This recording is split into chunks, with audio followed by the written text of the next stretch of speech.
cafe anyway.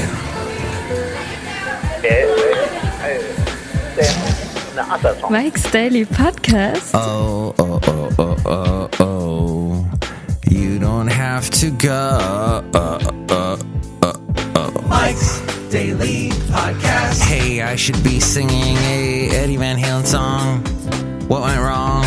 So sad. I never met Eddie Van Halen. But my dad kind of did.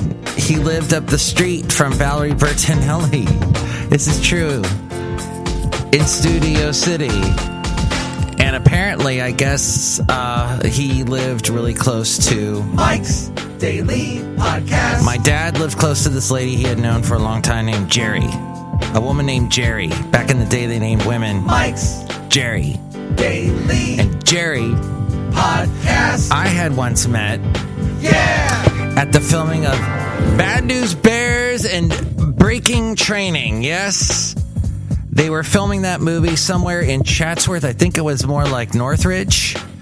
And my dad was babysitting me, watching me because it was summer and my summer camp school thing was out. So Mom, because she was divorced, said, "Hey, ex-husband, watch Mike." I can't. I'm an extra in the movie Bad News Bears and Breaking Training with Walter Matthau.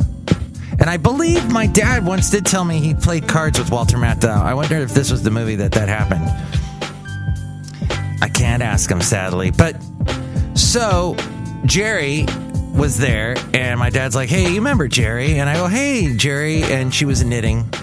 And they were basically the people in the audience, the stands of the, the Little League team, watching the Little League team. It's a fun movie. It's a movie that could not be, it was tried, they tried to make it again, and it just wasn't the same, obviously. Very seldom do they ever get it right twice. So, this lady, Jerry, one day was trying to bring her garbage cans outside, and Valerie Bertinelli lived like right next door to her. And here's today's podcast picture. And Jerry was pretty old at this point, and Eddie Van Halen got out of his car as he was driving to visit Valerie, his ex-wife, and visit their son, Wolfie. And he got out of the car and helped Jerry take her garbage cans out. Now, my dad told me this story, because Jerry had told it to him, and then my dad, of course, ended that story with, "Do you know who Eddie Van Halen is?" And I'm like, "Yes, I know. I play his..." Well, at that point, because I had been in radio for a couple of years in the late 80s, Basil. I guess Basil, he was only a fan of the early Van Halen, not the Van Hagar days. To each his own, Basil, to each his own. Yes, but so in the late 80s, when I was getting started in radio, I used to have to run the Country Countdown not the Country Countdown. I did have to do that too later on in the 90s, but in the 80s I was running what was the Casey Kasem show? Casey's American Top 40, thank you. So I used to have to run American Top 40, Casey Kasem. And I remember at that time, there was a bunch of songs that got popular by Van Halen. Back at that point, it was Van Hagar. And actually, you know what? I think this is in the days that Casey Kasem had left American Top 40, and he was doing his own show called the Casey Countdown Show. So neither matters. There was a song called, I think it was called Black and Blue. Was that it? Yeah, I think that was was this the one? Yes, OU812, the very first single off of that album was Black and Blue. And that song climbed the charts. I think it got as high as the top 20. But I remember us playing the song on the Countdown show, but yet we were not playing the song in rotation. Even though we were like a top 40 station, we should be playing what the top 40 show was playing. We were not. Our loss. This was in like 88, I think. So that song did pretty well. And then they came out with When It's Love. How do you know when it's love? I can't tell you, but it lasts forever. When it's love. Dun, dun, dun, dun, dun, dun. That song, I think, went all the way to number 1. I remember there was a story. I think now at this point it was Shadoe Stevens took over the show from Casey Kasem, and he said that Mark Anthony, the bass player for Van Halen, there was a joke where the band said, hey, let's all shave our heads. And those guys had amazing hair at that time in the 80s. Dang. Eddie had great hair to the end. Sammy has great hair still. They go, let's shave our heads. And Mark Anthony was just about to do it. And the thing is, he didn't realize it was a joke. And he almost shaved his head. And Mark Anthony, I don't think, has his real hair anymore. He was losing it back in the 80s. So that was a joke. I remember that story and thinking, I'll never lose my hair. You might be wondering, Mike, why haven't you done a show in a while? Well, there you go. I've been busy. Life's been busy. I took a nice day off. In fact, that's probably going to be the podcast picture, is one of my Mike excursions. I went with my lovely lady friend to Pescadero, south of Half Moon Bay, and had such a wonderful time. They've got a radio station there, though, KPDO, and they got a tiny little transmitter. That was funny to see that. It's all run with funds from the local folks that donate, and I guess you can listen to it online on the internet. And I'll get a podcast picture for you. I think we'll go, I don't know if we'll go with Pescadero. Shall we go with Pescadero? Maybe me petting the donkey? I got to pet a donkey.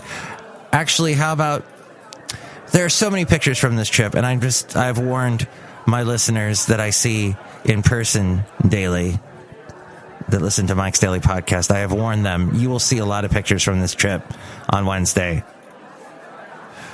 But I was quite busy with all of this planning the trip. And then this was a very busy week. All kinds of stuff happened.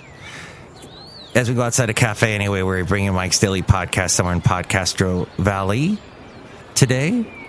One of the things you may remember from the last podcast had to do with someone not showing up for work. And I had to rush down to Fremont to do their job, and that led to a bunch of other problems that I had to take care of this week. So let's go with a podcast picture from this cool little barn they got in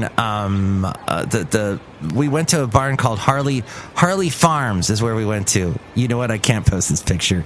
Dang it. I'm going to get a complaint. I'm going to get vetoed by my lovely lady friend. She's not going to like this picture. Oh, this one she'll like.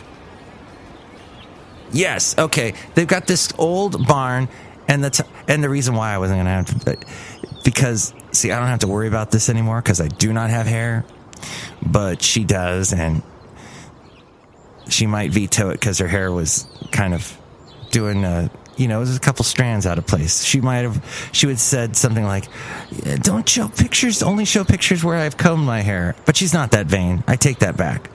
I don't have that issue to worry about. No, this is a cute picture.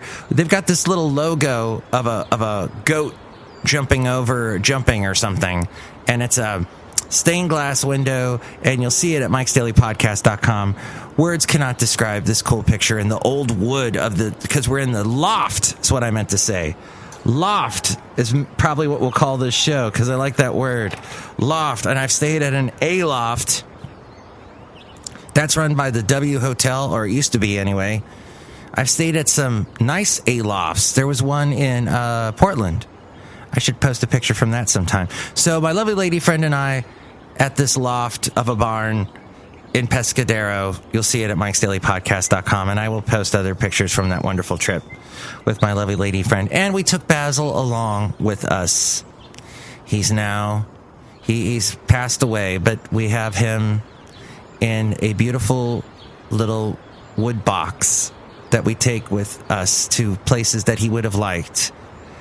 And there was this beach He loved the beach in Half Moon Bay. Although we didn't take him to the exact beach that we used to take him to all the time, we have not been back to that beach since we had him. It was going to be a little too emotional to go back to that particular beach, Poplar Beach, and I have so many pictures of him from Poplar Beach. But we found this beautiful beach near Pescadero that nobody was on. It was like a tiny cove almost, and I'm going to call this Basil's Cove. I'll post some pictures from that. And then I found out that a coworker that I work with, he said that he was possibly at that exact same beach. So Basil's Cove is known by many, but I'll post a picture of that in the future soon. But a lot of stuff happened, so we lost the great Eddie Van Halen. What a great guitarist. His songs, just great rock songs, full of energy, full of fun. That's what he was all about, and I hope he had a fun life. I also know another story. There was a guy I knew who, now I'm thinking now this was a friend of a friend or somebody, but I remember something having to do with someone going fishing on a chartered fishing boat from Channel Islands Harbor, or possibly Ventura, one of the two, but in the general Ventura County area, went fishing on this chartered fishing boat that you could go out, and Eddie Van Halen happened to be on the same boat with a friend of his, and they talked to him for a while. And I remember from this account that at that point Eddie was not looking that well, and this was all the way back in the 90s, so make of that what you will. But then that evening that my lovely lady friend had gone to Pescadero was the vice presidential debate, which we caught just a little bit. We caught most of the fun part really is listening to all the talking heads talk about it, or all the commentators make their commentary. And then suddenly we heard about the fly on Mike Pence's head. And then the jokes went crazy, and then everybody talking about the fly and coming up with songs having to do with flies. And I thought immediately of U2's Fly from Achtung Baby. Oh, and then there's I Just Wanna Fly by Sugar Ray. There's still actually a lot of fly songs when you start to think about it. There's the Learning to Fly, but that's not a fly, by Tom Petty. I don't know why I swallowed the fly. I guess I'll die. What? Oh, one other funny thing about my lovely lady friend. So we were listening to that wonderful commentary about the vice presidential debate that we had just missed, hearing about the fly. And I know it was more than just about the fly. It's about where we're going to take this country direction-wise, and what we're going to do, how we're going to move forward, how we're going to keep this country aloft. But my lovely lady friend was saying to me, because, here we go. We're already starting to hear all about a second wave of the coronavirus. Maybe it's happening now. Although a lot of people are going back to work. And a lot of stuff, like, for example, the local AC Transit, the bus service in the East Bay, they are now they're now going to start charging you. I had no idea for the past 6 months they have been letting you ride the bus for free. There is such a thing as a free ride, apparently. But now they're going to start charging you. So I guess something is changing, something is getting better, and a lot of people are coming back to work where I work. But if there is a second wave of all this and we start hoarding toilet paper again, I've got my supplies. I've got a lot of toilet paper this time. In fact, I bought a whole other pack of toilet paper from Costco over the weekend, and my lovely lady friend said, we don't need toilet paper. If we run out, there's always the shower. Turn the shower into an instant bidet. Bidet! That's a little extra work. I guess the whole bidet thing is, gotta dry yourself off. Although some of those bidets are self-drying. Look who's outside a cafe anyway. Hi, Mark! It's Benita the rodeo queen! How you doing? It's a Disgruntled Fiddle Player, tell you what. What?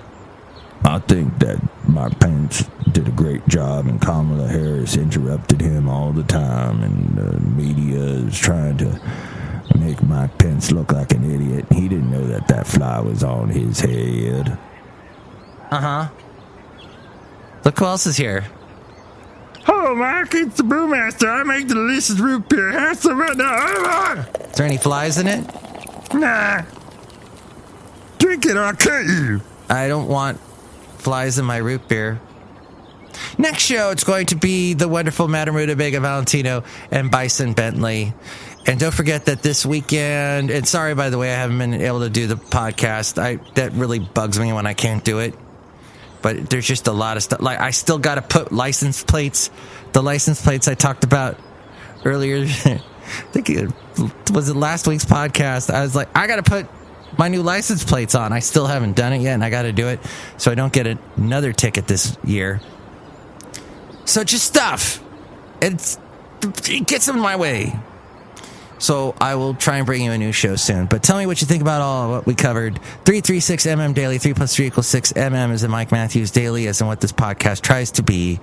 It is Madame Rootabega, Valentino, and Bison Bentley next show. And on Sunday, you can hear me at kkdv.com from 9 a.m. to 5 p.m. Pacific time. And you can find out more about that at the website. This is A-Frame with more. Mike's Daily Podcast is written and produced and performed by Mike Matthews. His podcast is super easy to find.